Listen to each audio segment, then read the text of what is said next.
हाँ जी प्यारे बच्चों, कैसे हैं आप सब लोग। और लॉकडाउन के समय का सदुपयोग करते हुए आप लोग अपने सिलेबस को बहुत अच्छी तरीके से पढ़ रहे हो, हमें पता है, क्योंकि बच्चों के रेस्पॉन्स बहुत अच्छे आ रहे हैं। हम लोग आपको क्वेश्चन देते हैं और उन क्वेश्चन को सॉल्व करके आप जो आंसर निकाल कर हमें देते हो, हमें काफ़ी खुशी होती है कि बच्चे रेगुलर मेहनत कर रहे हैं। आप लोग इसी तरह मेहनत करते रहिए और अपने सिलेबस को अच्छी तरह पढ़ते रहिए। चलिए अपने सिलेबस को आगे बढ़ाते हैं, और सिलेबस को आगे बढ़ाते हुए हम लोग इस बारे में बात करते हैं कि हम लोग इलेक्ट्रोस्टैटिक्स का सेकंड चैप्टर पढ़ रहे थे, और सेकंड चैप्टर में हम लोग गाउस के नियम के अनुप्रयोग पढ़ रहे थे। गाउस के नियम के अनुप्रयोग में हम लोगों ने सबसे पहला पढ़ा रेखीय आवेशित चालक तार के कारण विद्युत क्षेत्र। फिर हम लोगों ने पढ़ा आपकी चालक प्लेट और अचालक प्लेट के कारण विद्युत क्षेत्र, 3 अनुप्रयोग। चौथा और पांचवा हम लोगों ने कल पढ़ा था आपके आवेशित गोलीय कोश के कारण विद्युत क्षेत्र और चालक गोले के कारण विद्युत क्षेत्र। ये दोनों चीजें जब हम लोगों ने पढ़ ली थी, तो इसके बाद में अब हमारे अंतिम अनुप्रयोग की ओर बढ़ते हैं और गाउस के नियम के अनुप्रयोगों के टॉपिक को खत्म करते हैं। तो गाउस के नियम के अनुप्रयोगों में अंतिम अनुप्रयोग छठवां है आपके समरूप आवेशित अचालक गोले। मैंने कल बताया था कि हम लोग गोलों में 3 डेरिवेशन पढ़ेंगे, आपके गोलीय कोश का, चालक गोले का और अचालक गोले का। गोलीय कोश चालक गोला हम पढ़ चुके हैं, ठीक है। अब लास्ट बचता है हमारा अचालक गोला। इस टॉपिक को आपको थोड़ा सा ध्यान से समझना है, क्योंकि इसमें काफ़ी चीज़ें ऐसी हैं जिनको ध्यान से समझने की आवश्यकता है, इसलिए ढंग से समझिएगा। देखिए, अचालक गोले का गुणधर्म है कि अचालक गोले को, देखिए समझाता जाता हूँ। माना आर त्रिज्या का एक अचालक गोला है, लिखने लायक भाषा मैंने लिख दी है, और सारी भाषा आप चिंता ना करें। जिन बच्चों को थोड़ा सा भी कन्फ्यूजन है, मैं पूरी की पूरी लैंग्वेज बोर्ड पैटर्न पर ही लिखा रहा हूँ, तो कोई ये ना सोचे कि मैं भाषा को सॉर्ट कर रहा हूँ, बिल्कुल भी नहीं। जैसी भाषा मैं अपनी रेगुलर ऑफलाइन क्लासों में लिखाता हूँ, जैसी मैं ऑफलाइन क्लासों में पढ़ाते हुए बच्चों को सब कुछ कराता हूँ, सेम वैसा करा रहा हूँ, कोई अंतर नहीं आ रहा है, कोई भी भाषा कम नहीं की जा रही है, इसलिए घबराएं नहीं बिल्कुल। तो देखिए टॉपिक शुरू करते हैं हमारे गाउस के नियम के अंतिम अनुप्रयोग को, छठवां अचालक गोले के कारण विद्युत क्षेत्र को। चलिए शुरू करते हैं। देखिए, माना आर त्रिज्या का एक अचालक गोला है, कैपिटल आर त्रिज्या का एक अचालक गोला है जिसको क्यू आवेश से आवेशित किया गया है। आपका ये एक अचालक गोला है, देखिए, जिसकी त्रिज्या है कैपिटल आर, और इसको क्यू आवेश से आवेशित किया गया है। याद रखिए, अचालक गोले का गुणधर्म होता है, अचालक पदार्थ का गुणधर्म होता है कि उसको दिया गया आवेश उसमें अंदर समाहित हो जाता है, उसको दिया गया आवेश उसमें अंदर समाहित हो जाता है, उसके पृष्ठ पर नहीं जाता। जबकि चालक गोले और गोलीय कोश में क्या था कि उनको दिया गया आवेश उनके पृष्ठ पर फैल जाता था, जबकि अचालक गोले को दिया गया आवेश उसके अंदर समाहित हो जाता है। तो इसको कुल मिलाकर क्यू आवेश एक समान आवेशित किया गया। अब क्यू आवेश से इसको आवेशित किया गया तो वो पूरा का पूरा आवेश इसमें अंदर पूरे आयतन में फैल जाएगा, इसके अंदर पूरे आयतन में फैल जाएगा। तो इसका होगा आयतन आवेश घनत्व। क्या होगा? आयतन आवेश घनत्व। जब इसको दिया गया आवेश पूरा का पूरा इसके संपूर्ण आयतन में फैल रहा है तो होगा इसका आयतन आवेश घनत्व। तो आयतन आवेश घनत्व बराबर होता है आयतन बटे आवेश बटे आयतन। तो आपने आवेश कितना दिया? क्यू। आवेश कितना दिया? क्यू। तो क्यू बटे आयतन, और इसका आयतन क्या होगा? 4/3 पाई आर क्यू, क्योंकि ये एक गोला है, ये एक गोला है। आपका आवेश बटे आयतन, यही होता है आयतन आवेश घनत्व का फॉर्मूला। क्लियर है? तो इसके लिए पूरे गोले के लिए आयतन आवेश घनत्व रो बराबर रो से यानी RH O, चलिए यहां पर लिख देता हूं RH O यानी रो। तो रो को डिनोट करेंगे, क्या आएगा फॉर्मूला? क्यू बटे 4/3 पाई आर क्यू। अब इसके केंद्र से स्मॉल आर दूरी पर कोई बिंदु पी है, आपके गोलीय कोश वाले डेरिवेशन की तरह चलेंगे अभी हम, कोई ज्यादा अंतर नहीं, थोड़ा बहुत अंतर आएगा। तो हम लोगों को इसके केंद्र से स्मॉल आर दूरी पर कोई बिंदु पी है, उस पर विद्युत क्षेत्र की तीव्रता ज्ञात करनी है, जिसकी निम्न 3 स्थितियां हैं। 3 स्थितियां कौन कौन सी? पहला गोले के बाहर, दूसरा गोले की सतह पर, और तीसरा गोले के अंदर। तो सबसे पहला केस लेते हैं जब ये बिंदु गोले के बाहर है। जब ये बिंदु गोले के बाहर है, कितनी दूरी पर? आर दूरी पर। कितनी दूरी पर? आर दूरी पर। तो आपके बिंदु P से, अब आप ही बताइए कि आपके इस बिंदु P से इस गोले की वजह से जो विद्युत क्षेत्र होगा वो गोलीय गाउसियन पृष्ठ के रूप में इस प्रकार होगा कि नहीं होगा? क्लियर? आपके इस गोले के कारण जो विद्युत क्षेत्र होगा वो गोलीय गाउसियन पृष्ठ के रूप में इस प्रकार होगा, गोले के रूप में, जिसकी त्रिज्या होगी स्मॉल आर। तो बिंदु P से गुजरने वाले, बिंदु P से गुजरने वाले आपके गोलीय गाउसियन पृष्ठ, गोलीय गाउसियन पृष्ठ को आपके चित्र में, गोलीय गाउसियन पृष्ठ को चित्र में प्रदर्शित किया गया है, प्रदर्शित किया गया है। अब आप ही बताइए, बिंदु P पर आपने अल्पांश लिया तो अल्पांश पर आपका ds वेक्टर और आपका विद्युत क्षेत्र E वेक्टर, कल की वीडियो में मैंने समझाया था अच्छी तरह कि आपका ds वेक्टर और E वेक्टर दोनों की दिशा समान होगी, क्योंकि यहाँ पर अब अल्पांश लिया है तो इसका अवलंब सदिश बाहर की ओर और ये गोले के कारण विद्युत क्षेत्र भी बाहर की ओर। तो आपके अब हम लोग थोड़ा सा स्टेप बढ़ाकर अपने डेरिवेशन को करेंगे। तो संपूर्ण गाउसियन पृष्ठ से, संपूर्ण गाउसियन पृष्ठ से संबद्ध वैद्युत फ्लक्स, संपूर्ण गाउसियन पृष्ठ से संबद्ध वैद्युत फ्लक्स निकालना है। तो टोटल फ्लक्स के लिए हम लोग समाकलन करते हैं डेल्टा फाई का। तो डेल्टा फाई का मान क्या होता है, ई डी एस कॉस थीटा। अब आप ही बताइए, यहाँ पर थीटा कितना है, 0, तो ई डी एस कॉस 0 और कॉस 0 की वैल्यू होती है 1, तो फाई इक्वल टू क्लोज आपका इंटीग्रल ई डी एस, तो ई बाहर आ गया, समाकलन में डी एस। अब आप ही बताइए, ई इंटू डी एस का समाकलन, आपके इस डी एस जैसे छोटे छोटे क्षेत्रफल अल्पांशों का योग, इस पूरे गोलीय गाउसियन पृष्ठ का क्षेत्रफल जिसकी त्रिज्या r है, जो गोलीय रूप में है, तो इस गोले का क्षेत्रफल बोलिए क्या होगा, 4 पाई आर स्क्वायर। क्या होगा, 4 पाई आर स्क्वायर। तो समीकरण नंबर 2, जहां चलिए आपकी सहायता के लिए लिख देता हूं, समाकलन डी एस बराबर 4 पाई आर स्क्वायर, ये है आपके संपूर्ण गोलीय गाउसियन पृष्ठ का क्षेत्रफल, संपूर्ण गोलीय गाउसियन पृष्ठ का क्षेत्रफल। यहां तक क्लियर है बच्चों? और चिंता ना करें, पूरे डेरिवेशन को मैं फिर से दोबारा समझाऊंगा, इसलिए डरने की आवश्यकता नहीं है। संपूर्ण गोलीय गाउसियन पृष्ठ का क्षेत्रफल। अब आगे बढ़ जाते हैं। तो अब बारी है किसकी, गाउस के नियम की। आपके गाउस के नियम से, गाउस का नियम क्या है, फाई बराबर आपका summation Q upon epsilon not. आप लोगों ने कुल मिलाकर कितना आवेश दिया, क्यू, तो Q upon epsilon not. Clear है? तो ये आ गया आपका समीकरण नंबर 3। अब आपके दिमाग में आ रहा होगा कि रो का मान क्यों नहीं रखा, रखेंगे थोड़ा सा आगे। तो देखिए, समीकरण 2 व 3 से फाई के दोनों मानों को बराबर कीजिए। आपका E into 4 pi R square बराबर क्यू अपॉन एप्सिलॉन नॉट। तो देखिए, ई बराबर Q upon 4 pi epsilon naught और साथ में आर स्क्वायर। बोलिए यस या नो। तो एक तो फॉर्मूला ये हो गया आपका, जो फॉर्मूला गोलीय कोष वाले में निकला था। किस में निकला था, गोलीय कोष वाले में। मतलब इसका पहला केस गोलीय कोष के जैसा है, लेकिन अब इसके आगे हम लोग फॉर्मूला चेंज करेंगे। तो देखिए, समीकरण 1 से, समीकरण 1 है रो बराबर Q upon 4/3 pi R Q.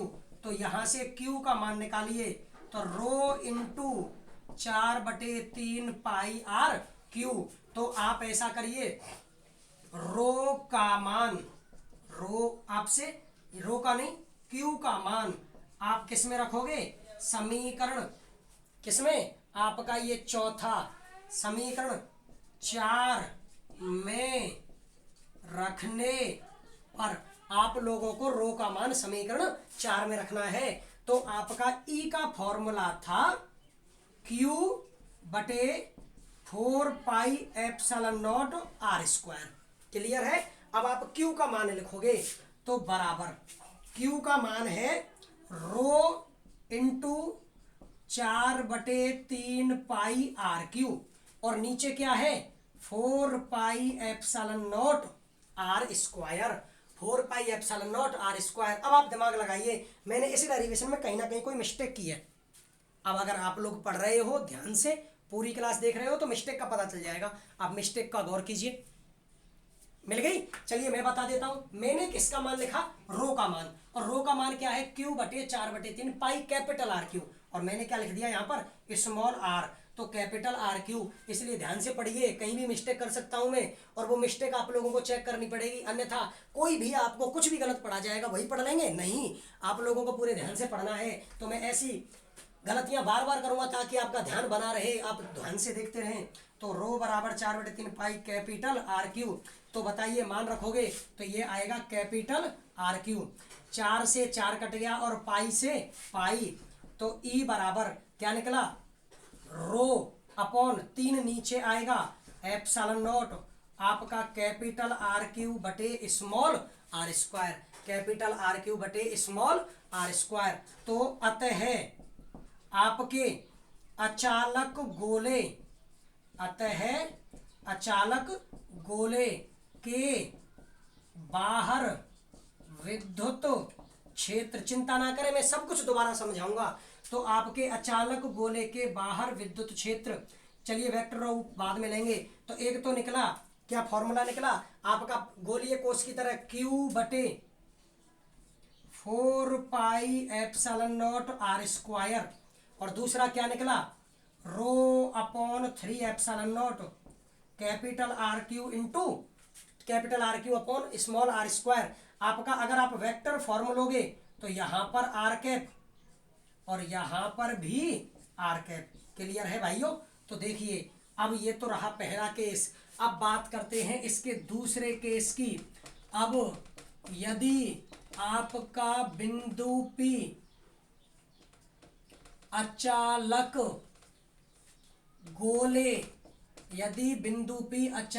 गोले की सतह पर स्थित हो, यदि बिंदु P अचालक गोले की कहां पर स्थित हो? सतह पर। तो अगर बिंदु P अचालक गोले की सतह पर आ गया तो ये दूरी r, स्मॉल r और कैपिटल R दोनों कैसी हो जाएंगी? बराबर।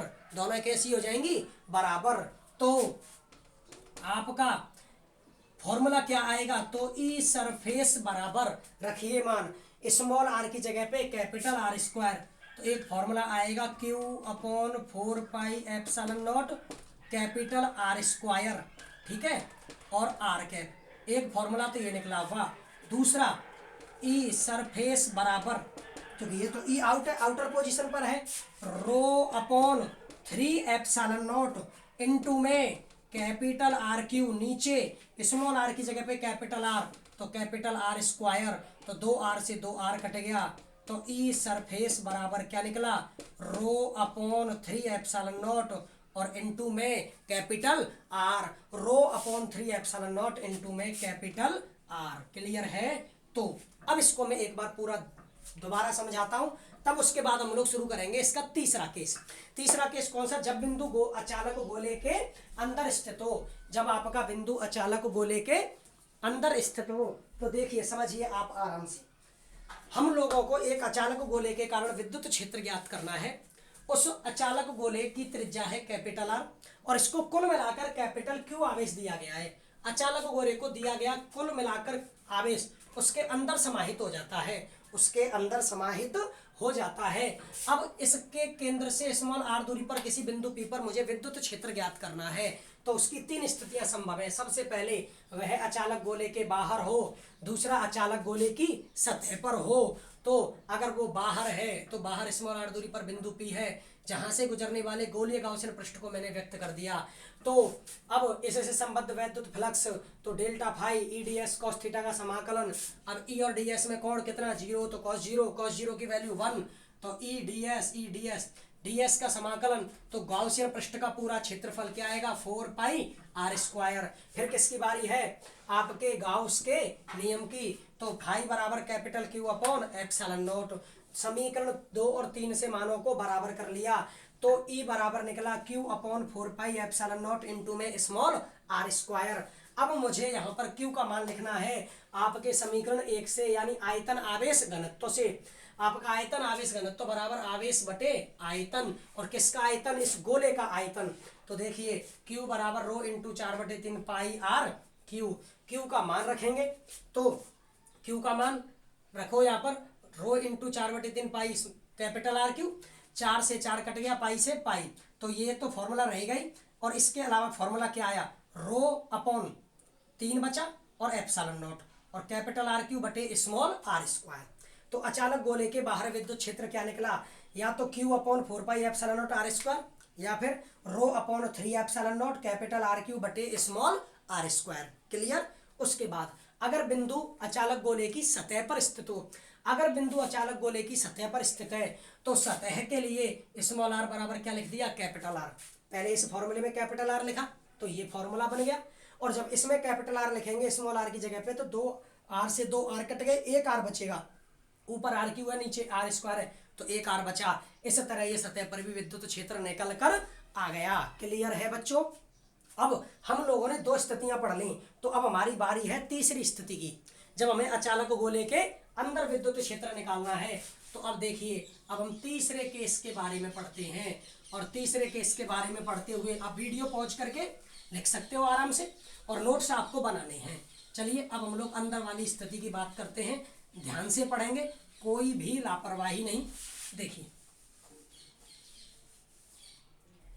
अब तीसरा केस है, यदि बिंदु P अचालक गोले के बाहर नहीं, कहाँ स्थित हो, अंदर स्थित हो, तो स्मॉल आर छोटा हो जाएगा कैपिटल आर से। देखिए ये आप लोगों का अचालक गोला है जिसकी त्रिज्या है कैपिटल आर। ओके, इसके अच्छा ये पूरा आवेशित है और आवेश इसके अंदर होगा, जबकि चालक में आवेश बाहर होता है। अब मैंने इसके अंदर स्मॉल आर दूरी पर एक बिंदु P ले लिया। ओके, अब चूंकि ये गोला ठोस है तो इसके अंदर जब मैं बिंदु P लूंगा तो उससे गुजरने वाला गाउसियन पृष्ठ ऐसे होगा, इससे गुजरने वाला गाउसियन पृष्ठ ऐसे होगा। अब आप एक बात बताइए, इसमें ये जो छोटा गाउसियन पृष्ठ बना है वो गाउसियन पृष्ठ है या गोला ही है? इस पूरे ठोस गोले में भी एक अंदर छोटा गोला है, वो भी ठोस है, और कितनी त्रिज्या का है, स्मॉल आर त्रिज्या का। किसका है, स्मॉल आर त्रिज्या का। इस पूरे गोले में परिबद्ध आवेश है कैपिटल क्यू, इस पूरे गोले में परिबद्ध आवेश है कैपिटल क्यू। तो आपको क्या लगता है, इस छोटे गोले में भी पूरा आवेश कैपिटल क्यू होगा? इस पूरे इतने बड़े गोले में आवेश है कैपिटल क्यू, तो क्या इसके अंदर स्मॉल आर त्रिज्या का जो ये छोटा गोला बन रहा है, तो क्या इसमें भी आवेश कैपिटल क्यू ही रहेगा कि इससे कम रहेगा? नॉर्मल सी बात है कि जब ये छोटा गोला है तो इससे कम ही रहेगा, और मैंने उस आवेश को व्यक्त कर दिया क्यू डैश से। किससे, क्यू डैश से। अब तक हमारे पूरे गोले के लिए आवेश रहा था डेरिवेशन में कैपिटल क्यू, अब रहेगा क्यू नहीं क्यू डैश। एक बार से फिर दोबारा सुन लें, ये पूरा अचालक गोला जिसकी त्रिज्या कैपिटल आर, इसके अंदर मैंने स्मॉल आर दूरी पर बिंदु P ले लिया जिससे गुजरने वाला गाउसियन पृष्ठ ऐसा होगा। ओके, अब गाउसियन पृष्ठ है तो वास्तविकता में इस गोले पूरा का पूरा ठोस है, तो ये अंदर वाला गोला भी ठोस ही हुआ। अब अंदर वाला गोला ठोस है तो इस ठोस गोले की त्रिज्या आर है, पूरे गोले का आवेश क्यू है, तो इस अंदर वाले छोटे गोले का आवेश क्यू नहीं होगा, क्यू से कम होगा, और वो क्या ले लिया मैंने, क्यू डैश। तो देखिए, माना आपके गोले के अंदर, माना गोले के अंदर आपका बिंदु P, गोले के अंदर बिंदु P से गुजरने वाला गाउसियन पृष्ठ, या फिर माना हटा देते, गोले के अंदर बिंदु P से गुजरने वाला गाउसियन पृष्ठ वास्तव में स्मॉल आर त्रिज्या का एक ठोस गोला है।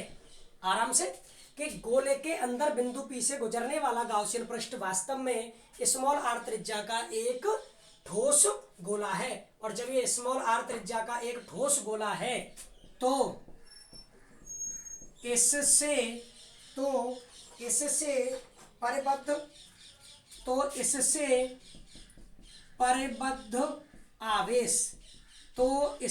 परिबद्ध आवेश Q ना होकर Q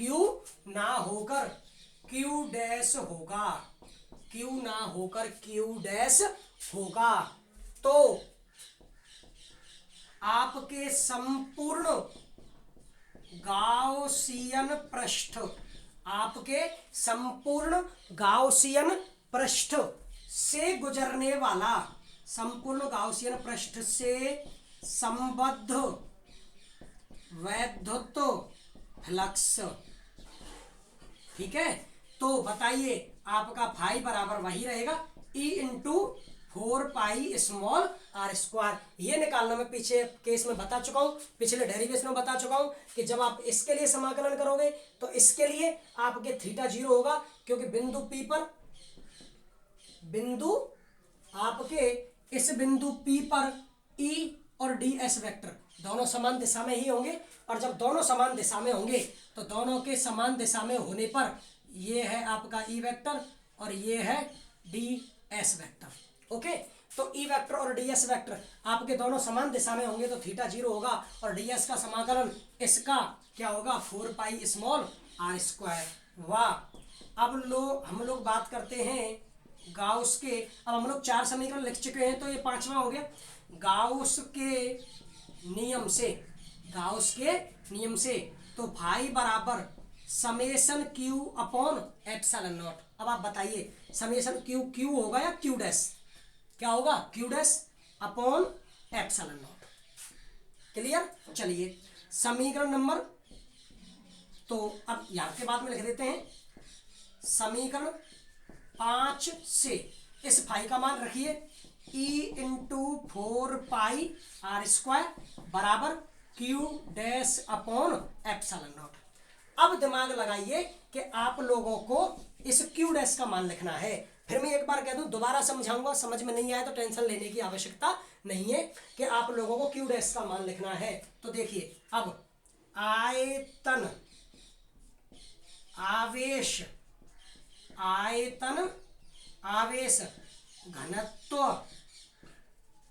की परिभाषा से आप ही बताइए, आयतन आवेश घनत्व जितना इस पूरे गोले के लिए है रो, क्या इस अंदर वाले गोले के लिए आयतन आवेश घनत्व बदल जाएगा? नहीं, वो आयतन आवेश घनत्व तो पूरे के पूरे गोले के लिए एक समान होगा।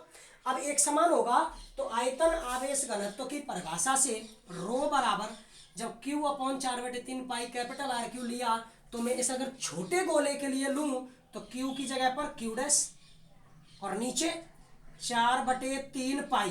अब आप सोचिए, आपका आयतन आवेश घनत्व की परिभाषा से तो एकमात्र इतनी है कि आवेश बटे आयतन। अब इस छोटे गोले का आवेश Q डैश है, तो इसका आयतन स्मॉल r त्रिज्या है, तो 4/3 पाई R Q। तो यहां से आप Q डैश का मान निकालिए, तो Q डैश बराबर रो इंटू 4/3 पाई R Q। Q डैश बराबर रो इंटू 4/3 पाई R Q। आराम से समझे।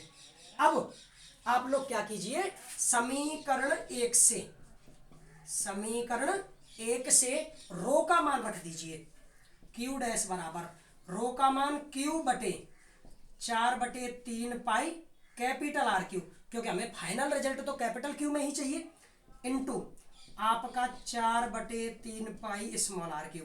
4/3 पाई से 4/3 पाई कट गया, तो यहां से Q डैश बराबर क्या निकलेगा आपका Q, ऊपर बचा स्मॉल R Q और नीचे क्या बचा कैपिटल R Q। क्लियर है? अब आप लोग क्या कीजिए, Q डैश का मान आपको कहां लिखना है? समीकरण 6 में। Q डैश का मान समीकरण 6 में रखने पर, अब Q डैश का मान समीकरण 6 में रखिए, तो E इंटू 4πr² बराबर Q डैश का मान है आपका क्यू आर क्यू बटे कैपिटल आर क्यू और इनटू में नीचे क्या है 1/ε0, नीचे ε0 है तो वो हो गया 1/ε0। क्लियर। अब आप बताइए 2r से 2r कट गए तो E बराबर 4 पाई को डिवाइड कर दीजिए तो 1/4 पाई को मैं इसके साथ लिख रहा हूं 1/4 पाई ε0 क्यू, ठीक है, अपॉन कैपिटल आर क्यू और इनटू में small R. Q upon capital R cube और इनटू में एक स्मॉल आर बचा, या फिर मैं ऐसे लिख सकता हूं 1/4 पाई ε0 मान के का तो के क्यू अपॉन आर क्यू और साथ में स्मॉल आर। क्लियर है। तो अतः आपके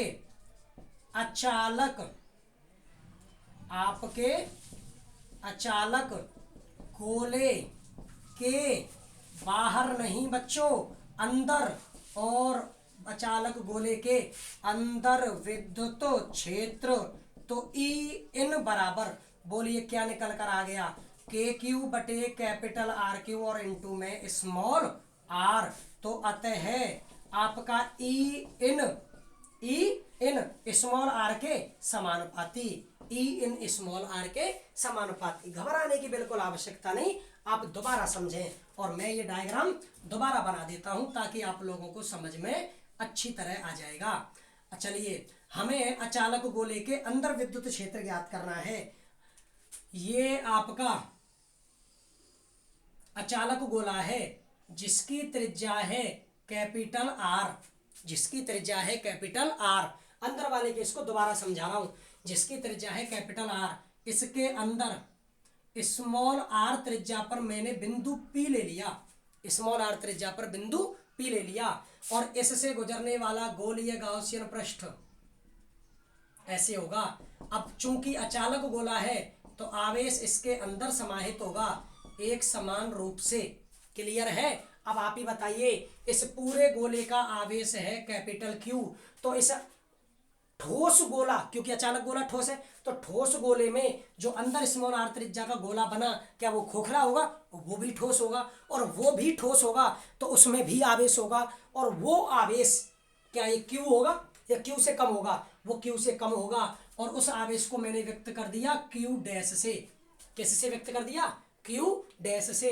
तो गोले के अंदर बिंदु P से गुजरने वाला गाउसियन पृष्ठ वास्तव में आर स्मॉल आर त्रिज्या का एक ठोस गोला है, इससे परिबद्ध आवेश क्यू ना होकर क्यू डैश होगा। तो संपूर्ण गाउसियन पृष्ठ से संबद्ध वैद्युत फ्लक्स, तो वही फॉर्मूला E × 4πr²। अब हम लोगों ने गाउस का नियम यूज किया, तो गाउस के नियम में फाई बराबर summation Q upon epsilon not. Summation Q का मान है क्यू डैश। हमने इन दोनों को बराबर कर लिया, इन दोनों को बराबर कर लिया, तो E × 4πr² बराबर Q dash upon epsilon not. Clear. अब हमें यहाँ पर क्यू डैश का मान लिखना है। किसका? क्यू डैश का। अब आप सोचिए, आयतन आवेश घनत्व तो पूरे गोले का है, तो इस अंदर वाले ठोस गोले का भी होगा, जिसकी त्रिज्या स्मॉल आर है और जिसका आवेश क्यू डैश है। तो आयतन आवेश घनत्व की परिभाषा से आयतन आवेश घनत्व बराबर आवेश बटे आयतन। उस अंदर वाले छोटे गोले का आवेश है क्यू डैश, आयतन है 4/3 पाई स्मॉल आर क्यू, तो क्यू डैश का मान वज्र उड़ा करके निकाला। मुझे यहाँ पर क्यू रो का मान लिखना है, रो का मान लिखना है। समीकरण 1 से रो बराबर क्यू बटे 4/3 पाई एप्सिलॉन नॉट, तो 4/3 पाई से 4/3 पाई, तो Q R cube, Q small R cube बटे capital R cube, Q small R cube बटे कैपिटल आर क्यू। तो आपने क्यू डैश का मान उठाया और समीकरण 6 में रखा, तो E × 4πr² बराबर क्यू डैश का मान क्यू स्मॉल आर क्यू बटे कैपिटल आर क्यू और 1/ε0। 2r से 2r कट गए, 1r बचा, तो 4 पाई को नीचे ले गए तो उसको लिख दिया ε0 के साथ, तो ये हो गया 1/4 पाई ε0 और Q upon capital R Q साथ में स्मॉल आर, इसको लिख दिया 1/4 पाई ε0 को के, तो के क्यू अपॉन आर क्यू साथ में स्मॉल आर, तो ई इन बराबर के क्यू बटे कैपिटल आर क्यू इंटू में स्मॉल आर। क्लियर है। इस तरह हम लोगों ने एक गोली अचालक गोले के कारण विद्युत क्षेत्र पढ़ा। अचालक गोले के कारण विद्युत क्षेत्र के कितने केस? 3। अचालक गोले के बाहर, अचालक गोले की सतह पर और अचालक गोले के अंदर। अब बात है इसमें लास्ट हम लोगों को ग्राफ बनाना है इसका और फिर न्यूमेरिकल करने हैं। चलिए तो आज की क्लास के हम लोग अंतिम पड़ाव की ओर पहुंचते हैं। हमें ग्राफ बनाना है। चलिए और ग्राफ बनाकर हमें फिर न्यूमेरिकल करने हैं। तो आप लोगों को मैं आशा करता हूं कि अच्छी तरह समझ में आ रहा होगा। और अगर आप लोगों को किसी भी टॉपिक में कोई समस्या आती भी है तो आप लोग मेरी वीडियो दोबारा देख लें। यकीन रखिए दोबारा में बहुत अच्छा समझ में आ जाएगा। तो अब हम लोग ग्राफ बनाएंगे आपके ई व स्मॉल आर में ग्राफ। ठीक है, आपको ई और ये है ई और ये है स्मॉल आर और दूरी के भी तीन केस। एक अंदर वाला small R less than capital R, small R equal to capital R सतह वाला और small R greater than capital R बाहर वाला। आप ही बताइए, आपने अभी अभी फॉर्मूले पढ़े हैं ई इन बराबर के क्यू बटे आर क्यू इंटू में स्मॉल आर। आपका ई सरफेस बराबर रो अपॉन 3 एप्सिलॉन नॉट इंटू में आर। आपका ई इन बराबर सॉरी ई आउट बराबर, अब आपका ई आउट का फॉर्मूला आया था, आपका ई आउट का फॉर्मूला है रो upon 3 epsilon naught capital R Q upon में स्मॉल आर स्क्वायर। अब आप बताइए यहां से ई इन स्मॉल आर के समानुपाती, यहां से ई इन क्या स्मॉल आर पर डिपेंड करता है? नहीं। तो ये हो गया कांस्टेंट और ये है आपका ई आउट स्मॉल आर के व्युत्क्रमानुपाती। ई आउट जो है वो स्मॉल आर के व्युत्क्रमानुपाती। तो ये है आपका अंदर वाला केस। सबसे पहले अंदर वाला ग्राफ बनाएंगे ई इनका। तो ये दोनों समानुपाती हैं, तो ये दोनों समानुपाती हैं। तो ग्राफ भी कैसा बन गया? समानुपाती का। ग्राफ भी कैसा बन गया? समानुपाती का। तो जब ये ग्राफ समानुपाती का बन गया, अब बात है सतह की। तो सतह पर कांस्टेंट है, सतह पर कांस्टेंट है। तो आप लोग सतह पर कांस्टेंट लिखिए। ये है ई सरफेस जो कांस्टेंट रहेगा। अब बात है बाहर की ई आउट की, वो व्युत्क्रमानुपाती है। वो क्या है? व्युत्क्रमानुपाती है। तो देखिए ये आ गया आपके व्युत्क्रमानुपाती का graph. E out is proportional 1 upon R square और ये है आपका E in proportional to R, E in proportional to R. तो देखिए अब दोबारा से ई इन का फॉर्मूले में ई इन आर के समानुपाती, तो समानुपाती का ग्राफ। ई सरफेस में स्मॉल आर है ही नहीं तो वो तो कांस्टेंट हो गया, तो ये कांस्टेंट का ग्राफ। उसके बाद में ई आउट, अब ई आउट का फॉर्मूला लेना है। तो ई आउट के फॉर्मूले में ये स्मॉल आर के व्युत्क्रमानुपाती, तो आप लोगों ने व्युत्क्रमानुपाती का ग्राफ बना दिया। क्लियर है? इस तरह हमारे आज गाउस के नियम के अनुप्रयोग खत्म हो जाते हैं। हालांकि मुझे इस चैप्टर में इन किताब के न्यूमेरिकल्स के अलावा और भी न्यूमेरिकल कराने हैं, इसलिए मैं इस टॉपिक के बाद में अभी 2 क्लासें इस चैप्टर में और लूँगा। हालांकि 3 छोटे छोटे डेरिवेशंस हैं, जैसे किसी चालक की सतह पर विद्युत बल, आपके चालक किसी विद्युत क्षेत्र के एकांक आयतन में संचित ऊर्जा और साबुन के आवेशित बुलबुले का संतुलन। ये 3 छोटे छोटे डेरिवेशन हैं और मुझे इनमें कई सारे न्यूमेरिकल भी कराने हैं। इसलिए मैं इस क्लास के अलावा 2 क्लासें और लूँगा इस चैप्टर को कंप्लीट कराने में। तो आप लोग आराम से पढ़िए, कोई जल्दी नहीं है, लेकिन जितना पढ़िए उतना बेस्ट पढ़िए। ठीक है बच्चों? तो चलिए अब हम लोग बढ़ जाते हैं न्यूमेरिकल की तरफ और न्यूमेरिकल पढ़ते हैं। सबसे पहले एग्जाम्पल पढ़ेंगे, कोई भी एग्जाम्पल नहीं छोड़ना है। और देखिए मैं छोड़ भी नहीं रहा हूँ, एक एक एग्जाम्पल करा रहा हूँ आपको। तो आप लोगों को अच्छी तरह घर पे ढंग से पढ़ना है, एक एक एग्जाम्पल करना है। तो चलिए मैंने आप लोगों को 2.14 और 2.15 करने के दिए थे। अब हम एग्जाम्पल 2.16 को कराते हैं। तो देखिए इसमें क्या है, एक 10 सेंटीमीटर का अचालक गोला, अचालक गोले की त्रिज्या 10 सेंटीमीटर, तो ये 10 की पावर -1 मीटर हो गया। अचालक गोले के केंद्र पर 0.5 माइक्रोकूलम आवेश एक समान रूप से वितरित है। अब इसको आवेश दिया गया है 0.5 माइक्रोकूलम और 0.5 माइक्रोकूलम में तो 0.5 गुणा 10 की पावर -6 कूलम, यानी 5 गुणा 10 की पावर -7 कूलम। उसके बाद में इस गोले के आप लोगों को विद्युत क्षेत्र ज्ञात करना है केंद्र से 8 सेंटीमीटर की दूरी पर। सबसे पहला गोले के केंद्र से 8 सेंटीमीटर की दूरी पर। जब गोले की त्रिज्या 10 सेंटीमीटर है तो 8 सेंटीमीटर की दूरी गोले के अंदर ही हो गई। और जब ये गोले के अंदर हो गई तो आपको इसमें फॉर्मूला कौन सा लगाना है, ई एन। और क्या फॉर्मूला है, के क्यू बटे क्या है, कैपिटल आर क्यू और इनटू में स्मॉल आर। के क्यू बटे कैपिटल आर क्यू इनटू में स्मॉल आर। के का मान जानते हैं आप, क्यू ये रहा, कैपिटल आर ये रहा और स्मॉल आर 8 सेंटीमीटर है। स्मॉल आर 8 सेंटीमीटर है। ये हो जाएगा बच्चों। उसके बाद दूसरा केस, आपके 10 सेंटीमीटर दूर, 10 सेंटीमीटर दूर, आप बताइए गोले के केंद्र से 10 सेंटीमीटर दूर विद्युत क्षेत्र निकालना है और गोले की त्रिज्या 10 सेंटीमीटर है। तो जब गोले की त्रिज्या 10 सेंटीमीटर है तो ये तो सतह पर ही आ गया। तो ई सरफेस बराबर रो अपॉन, फॉर्मूला है आपका सतह का, तो नॉर्मली फॉर्मूला हम लोग लगा देंगे कौन सा, के क्यू बटे कैपिटल आर स्क्वायर। सतह का फॉर्मूला के क्यू बटे कैपिटल आर स्क्वायर नॉर्मल है। चाहे चालक गोला हो चाहे चालक गोला हो, आपकी सतह और बाहर वाले केस में आप वही फॉर्मूले लगा सकते हो जो गोलीय कोष के हैं, इसलिए कंफ्यूज होने की आवश्यकता नहीं है। तीसरा इसमें ये लग जाएगा, क्यू का मान ये रहा और आर ये रहा। और तीसरा केस है गोले के केंद्र से 20 सेंटीमीटर दूर, 20 सेंटीमीटर दूर, आप लोगों को 20 सेंटीमीटर दूर निकालना है। तो 20 सेंटीमीटर दूर के लिए बाहर बिंदु हो गया, तो ई आउट के लिए मैंने क्या बताया है कि आप लोग के क्यू बटे स्मॉल आर स्क्वायर लगा दो। क्या लगा दो, के क्यू बटे स्मॉल आर स्क्वायर। गोले के बाहर विद्युत क्षेत्र, तो बाहर तो गोला एक बिंदु आवेश की तरह ही व्यवहार करेगा, तो उसके लिए फॉर्मूला के क्यू बटे स्मॉल आर स्क्वायर। क्लियर है। तो आप लोगों को ये न्यूमेरिकल करना है, केवल कैलकुलेशन करनी है और आंसर निकालने हैं और आंसर निकालकर मुझ तक भेजने हैं। अब मैं आप लोगों को एक इम्पोर्टेंट नोट करा देता हूँ कंपटीशन के लिए। देखिए नोट, चूंकि आपके अचालक गोले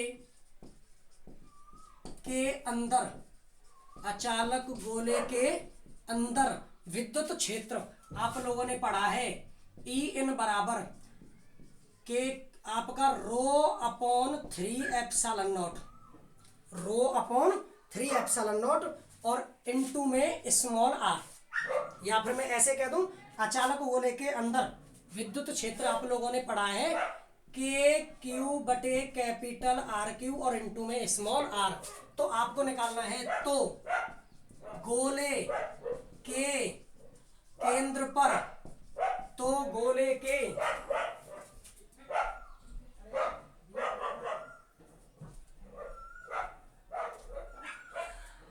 अच्छा, तो आप लोगों को क्या क्या गया है कि अचालक गोले के अंदर विद्युत क्षेत्र के क्यू बटे आर क्यू इनटू में स्मॉल आर है। तो गोले के केंद्र पर विद्युत क्षेत्र, तो बताइए गोले के केंद्र पर स्मॉल आर का मान क्या हो गया, 0। जब बिंदु ही केंद्र पर आ गया तो स्मॉल आर का मान 0। तो ई सेंटर बराबर क्या आ गया, 0। क्या आ गया, 0। इसका मतलब ये हुआ कि अचालक गोले के केंद्र पर, अचालक गोले के केंद्र पर, तो अतः आपके अचालक गोले के केंद्र पर, अचालक गोले के केंद्र पर विद्युत क्षेत्र, अचालक गोले के केंद्र पर विद्युत क्षेत्र क्या होता है, 0 होता है। अचालक गोले के केंद्र पर विद्युत क्षेत्र 0 होता है। क्लियर है बच्चों, ये चीज आप लोगों को याद रखनी है। जबकि चालक गोला और गोलीय कोष, इनके केंद्र पर विद्युत क्षेत्र 0 नहीं होता, इनके केंद्र पर विद्युत क्षेत्र 0 नहीं होता। क्लियर है। तो हम लोगों ने गाउस का नियम पढ़ा, गाउस के नियम के अनुप्रयोग पढ़े और उन पर जुड़े हुए न्यूमेरिकल भी पढ़े। क्लियर है। तो आज हम गाउस के नियम के अनुप्रयोगों का समापन करते हैं। इसमें से 4 नंबर का क्वेश्चन आएगा आपके लिए बोर्ड एग्जाम में। आपके बोर्ड एग्जाम में 4 नंबर का एक क्वेश्चन आएगा अनुप्रयोगों में से, निश्चित है। तो आप लोगों को ये टॉपिक सारे के सारे अच्छी तरह पढ़ने हैं। आप लोग इनको पढ़ के एक बार से फिर रिवाइज करेंगे। क्लियर है। और फिर से रिवाइज करके तब मेरी अगली क्लास देखेंगे आराम से, कोई दिक्कत नहीं है, क्लास देख भी लेंगे। 30-35 मिनट की मैं क्लास डालता हूँ, तो आप लोगों को उसके बाद मेरी क्लास देखते हुए दूसरे चैप्टर, इस चैप्टर को खत्म कराने के बाद जरूर मैं आप लोगों को एक दिन का गैप दूंगा रिवीजन के लिए, लेकिन उसमें रिवीजन हो जाना चाहिए। गाउस के नियम के अनुप्रयोगों का रिवीजन ढंग से करना है। क्लियर है बच्चों? तो आप लोग बहुत अच्छे तरीके से पढ़ें, मेहनत करें, अपने परिवार के सपनों को साकार करें, क्योंकि आपका परिवार आपसे बहुत आशा लिए हुए है। आपके लिए वो सब कुछ करने के लिए तैयार है। आपको अच्छे स्कूल में पढ़ाते हैं, आपकी हर आवश्यकता की पूर्ति करते हैं, आपकी हर मांग को वो आपके कहने से पहले समझकर, आपके बोलने से पहले समझकर उसको पूरा कर देते हैं, क्योंकि वो आपसे एक आशा रखते हैं कि आप लोग उन्हें एक बेहतर रिजल्ट देंगे। तो उसके लिए आप लोग प्रतिबद्ध हों, अपनी दृढ़ संकल्प करें कि हमें अच्छी तरह मेहनत करके अपने परिवार को एक बेहतर रिजल्ट देना है। उसके लिए ढंग से मेहनत करें, और उस मेहनत में मैं आपके साथ हूँ। तो बच्चों, ढंग से रिवीजन करना है चैप्टरों का और ढंग से पढ़ना है। तब तक के लिए धन्यवाद।